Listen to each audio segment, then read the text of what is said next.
जी बिस्मिल्लाहिर्रहमानिर्रहीम। जी बच्चों, हम लोग आज एक नया टॉपिक स्टार्ट करने जा रहे हैं जो कि हीट इंजन का टॉपिक है। एक इम्पॉर्टेंट टॉपिक है, एमसीक्यू और शॉर्ट क्वेश्चन के हवाले से। लॉन्ग में ये ज़्यादा नहीं आता क्योंकि इसकी लेंथ बड़ी छोटी सी है, तो इसको आप लोगों ने बड़े अच्छे तरीके से गौर से समझ लेना है। जी, हीट इंजन क्या चीज़ है बच्चों? देखें, याद रखिएगा, एक ऐसी डिवाइस, ठीक है, जो क्या काम करता है, ऐसी डिवाइस बच्चों जो कि कन्वर्ट करती है, किसको कन्वर्ट करती है? हीट एनर्जी को। किस में? हीट एनर्जी को मैकेनिकल वर्क में कन्वर्ट करेगी। हम लोग उस डिवाइस को यूजुअली क्या बोलते हैं? हीट इंजन बोलते हैं। हीट इंजन एक ऐसी डिवाइस है जो क्या काम करती है? किसी भी हीट एनर्जी को किस में कन्वर्ट करेगी? मैकेनिकल वर्क के अंदर यार कन्वर्ट करती है भाई ये, ठीक है। अब इसके लिए हम लोग कहते हैं जी, जो सबसे पहले अर्लीस्ट हीट इंजन जो है, अर्लीस्ट हीट इंजन, ठीक है जी, वो कौन है जी? स्टीम इंजन है। जो अर्लीस्ट हीट इंजन है जी, वो कौन सा है? Steam engine. अब ये क्या मतलब स्टीम इंजन, किस बेस के ऊपर हमने इसको जो है ना, किस चीज की हेल्प से इसको डेवलप किया था? उसके लिए आपकी बुक में उसने एक छोटी सी बात लिखी हुई है कि देखें, सपोज करते हैं जी, मेरे पास ये एक प्यारा सा कंटेनर है बच्चों। इस कंटेनर में मैंने यहां पर लगा दिया है ढक्कन, जिसको प्यार से हम लोग बोलेंगे लिड। ये इसके ऊपर लिड लगा दिया, ठीक है, इसके ऊपर ढक्कन लगा दिया, और इसके अंदर बच्चों आप लोगों ने क्या काम करना शुरू कर दिया जी? इधर लिक्विड कोई भी रखा हुआ है, लेट वी से, ठीक है। अब आप लोगों ने उस लिक्विड को क्या करना शुरू किया? हीट करना शुरू किया। अब ये जरा गौर से सुनिएगा, आप लोगों ने जैसे ही बच्चों इसको हीट करना शुरू किया, इसको बॉयल करना शुरू कर दिया, मुझे ये बताएं, जब आप लोग इसको बॉयल करना शुरू करेंगे, इसको टेम्परेचर दे ही जा रहे हैं, तो जाहिर बात है ये लिक्विड ने किस में कन्वर्ट होना शुरू हो जाना है? इसने बच्चों वेपर्स में, स्टीम में कन्वर्ट होना शुरू हो जाना है। अब देखें, इधर से आपने सिस्टम में हीट दी और यहां पर क्या बन गई बच्चों? ये बन गई स्टीम।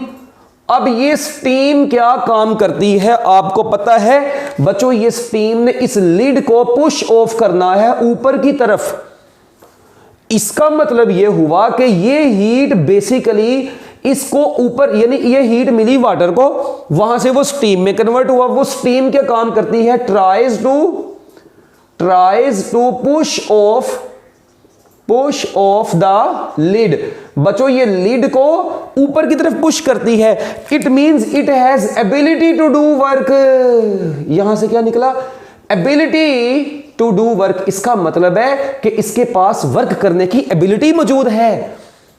तो यहां से मैंने ये देखा कि बच्चों मैंने यहां से कौन सी एनर्जी दी? मैंने इधर से दी हीट एनर्जी। कौन सी एनर्जी दी? हीट एनर्जी दी। और ये हीट एनर्जी किस में कन्वर्ट हो गई? सम यूजफुल वर्क में कन्वर्ट हो गई। तो बस इसी आइडिया से हम लोगों ने सबसे पहले स्टीम इंजन का कॉन्सेप्ट बनाया था। स्टीम इंजन को डिवेलप किया गया था इसी की बेस पर। So steam engine was developed with the help of this concept. ठीक हो गया बच्चों, ये जनरल सी बात थी, इसको नोट करने शाबाश। जल्दी जल्दी मिनट लगा के हीट इंजन की जो डेफिनेशन मैंने आपको बता दी है, और इसके बारे में जो थोड़ा सा कॉन्सेप्ट इसका कहां से आया वो मैंने आपको बता दिया है। ठीक हो गया। इसके बाद किसी भी इंजन की बच्चों, अभी आप लोग देखेंगे आगे आप लोगों ने petrol engine, diesel engine, Carnot engine वगैरह पढ़ने हैं।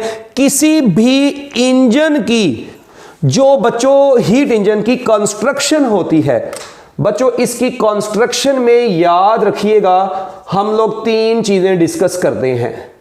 इसकी कंस्ट्रक्शन में बच्चों कितनी चीजें यूज होती हैं जी? तीन चीजें। नंबर 1 पर हम लोगों को जरूरत पड़ती है एक HTR की। किसकी जरूरत पड़ती है? HTR। एक हमें जरूरत पड़ती है बच्चों वर्किंग सब्सटेंस होता है इंजन में, और उसके बाद एक हमें जरूरत पड़ती है LTR। LTR बोलते हैं लो टेम्परेचर रेजरवायर को, ठीक है। इसे बोलते हैं हॉट रेजरवायर, इसे बोलते हैं कोल्ड रेजरवायर, इसे बोलते हैं हॉट टेम्परेचर या high temperature reservoir, low temperature reservoir. ये वर्किंग सब्सटेंस कोई भी हो सकता है, कोई गैस वगैरह हो सकती है, may be ideal gas, liquid वगैरह, जो भी मतलब वर्किंग सब्सटेंस होगा। ये क्या काम करता है working substance? Absorbs heat from HTR। बच्चों ये क्या काम करता है? ये HTR से हीट को एब्जॉर्ब करता है और बाकी क्या काम कर देता है? उस हीट को जो इसने एब्जॉर्ब की होती है, उस हीट को किस में कन्वर्ट्स करता है? कन्वर्ट्स इनटू, ठीक है जी, मैकेनिकल वर्क। उससे कोई मैकेनिकल वर्क वगैरह करवा लेगा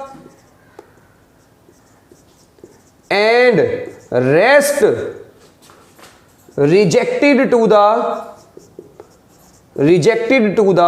LTR। ठीक है जी, ये क्या काम करेगा? HTR से हीट लेगा, उसका कुछ हिस्सा मैकेनिकल वर्क में कन्वर्ट करेगा और बाकी किस में रिजेक्ट कर देगा? LTR, लो टेम्परेचर रेजरवायर में। यानी हम लोग यूजुअली ये कहते हैं बच्चों कि जो HTR होता है ये बेसिकली हॉट टेम्परेचर रेजरवायर होता है, ये सोर्स होता है और इसका टेम्परेचर बहुत हाई होता है, नाम से पता चल रहा है हाई टेम्परेचर रेजरवायर। इसके टेम्परेचर को T1 का नाम दे देते हैं और ये टेम्परेचर क्या काम करेगा बच्चों? ये हाई टेम्परेचर है, इस टेम्परेचर पर ये सोर्स के तौर पर एक्ट कर रहा है और सोर्स के तौर पर क्योंकि ये एक्ट कर रहा है, इट मींस कि ये प्रोवाइड कर सकता है हीट। इसका मतलब ये क्या काम करेगा? हीट प्रोवाइड करेगा। उस हीट को हम लोग Q1 का नाम दे देते हैं। तो लो जी, HTR क्या काम करता है? हॉट टेम्परेचर रेजरवायर है, ये सोर्स होता है, इसका एक पर्टिकुलर टेम्परेचर होता है हाई टेम्परेचर। इस हाई टेम्परेचर पर जो हीट ये प्रोवाइड करेगा वो हीट क्या है? Q1। अब ये Q1 हीट जब इस वर्किंग सब्सटेंस ने एब्जॉर्ब करनी है, उसका कुछ हिस्सा उसने वर्क में कन्वर्ट करना है और बाकी जो हीट यहां पर कोल्ड रेजरवायर में रिजेक्ट होगी उसको Q2 बोलेंगे और इस कोल्ड रेजरवायर का जो टेम्परेचर होगा उसको हम लोग T2 का नाम देते हैं। और यहां से क्लियरली नजर आ रहा है कि हॉट टेम्परेचर रेजरवायर का टेम्परेचर कोल्ड रेजरवायर से क्या होता है? ज्यादा होता है।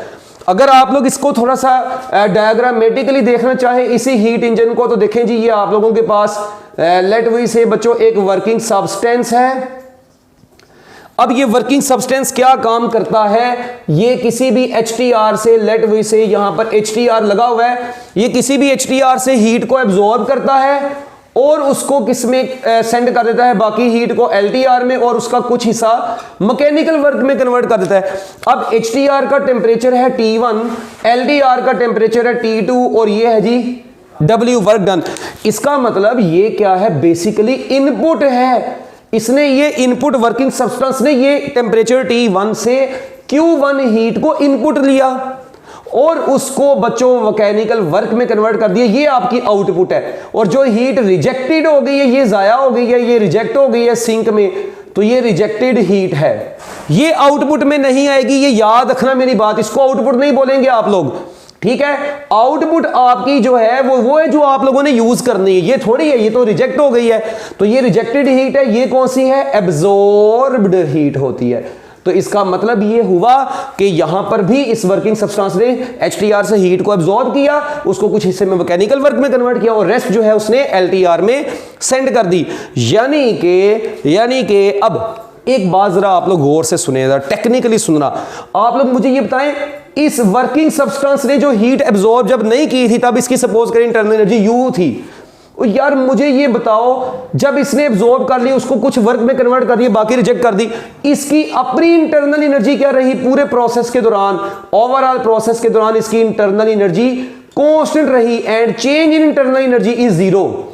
तो याद रखिएगा, इसका मतलब ये जो वर्किंग सब्सटेंस है ये एक साइक्लिक बनाया गया है। साइक्लिक से मुराद ये एक रिवर्सिबल प्रोसेस के अंदर आ रहा है कि हीट एब्जॉर्ब कर रहा है, उसी को बाद में रिजेक्ट भी कर रहा है और उसको जो है मैकेनिकल वर्क में कन्वर्ट भी कर रहा है। ठीक हो गया? एक ये जनरल सी एग्जांपल आप लोगों के सामने आ गई है। तो याद रखिएगा, working substance is made cyclic for continuous supply of heat. ये साइक्लिक और कंटिन्यूसली हीट लेता रहेगा और वर्क में कन्वर्ट करता रहेगा। डन हो गया। अब एक चीज यहां पर और बच्चों, लास्ट पर, इस एफिशिएंसी कैसे निकालते हैं? एफिशिएंसी आपको पता है, आउटपुट ओवर इनपुट होती है। परसेंटेज में अगर निकालनी हो तो 100 से भी मल्टीप्लाई करवाते हैं। इस वक्त मुझे ये बताएं आपकी आउटपुट क्या है। यहां पर क्लियरली नजर आ रहा है वर्क आपकी आउटपुट है और इनपुट क्या है जी आपका, लेट वी से मैं कहता हूं जी वो Q1 है। लेट क्या करना है भाई, इनपुट Q1 ही है ना, ये वर्क है, ये Q1 आ गया तो भाईजान और साथ में आगे ये आ गया। अब यहां पर थोड़ा सा गौर करें, क्या ये Q1 दो हिस्सों में डिवाइड नहीं हुआ, वर्क प्लस Q2 में? तो मैं ऐसे भी तो लिख सकता हूं W is equal to Q1 minus Q2। थोड़ा सा गौर करें, ज्यादा गौर नहीं करना। तो इसका मतलब मैं W की जगह पर Q1 माइनस Q2 लिख सकता हूं। तो ये बन गया Q1 minus Q2 over Q1 into 100। तो मैं Q1 को अगर दोनों से डिवाइड करवा दूं तो ये Q1 इस Q1 से कट जाएगा जब डिवाइड आएगा, और यहां पे 1 minus Q2 over Q1 into 100 बच गया है। ये आपके पास परसेंटेज एफिशिएंसी आ गई है। इसको आप लोगों ने पैक कर लेना है और शापर को डबल कर लेना है। तो ये बच्चों आपके पास किसी भी हीट इंजन की आप लोगों ने एफिशिएंसी कैलकुलेट करनी हो, जितनी हीट रिजेक्ट हुई है इधर पुट करें, जितनी हीट एब्जॉर्ब हुई है इधर पुट करें, रेशो लें, डिफरेंस लें, व्हाटएवर जो भी आपने कैलकुलेशन करनी करके आप लोग परसेंटेज एफिशिएंसी कैलकुलेट कर सकते हैं। तो ये आप लोगों के पास एक जनरल सा हीट इंजन का बेसिक सा कॉन्सेप्ट था। मैं उम्मीद करता हूं कि आपको ये चीज समझ आ गई होगी। Best of luck, Allah Hafiz.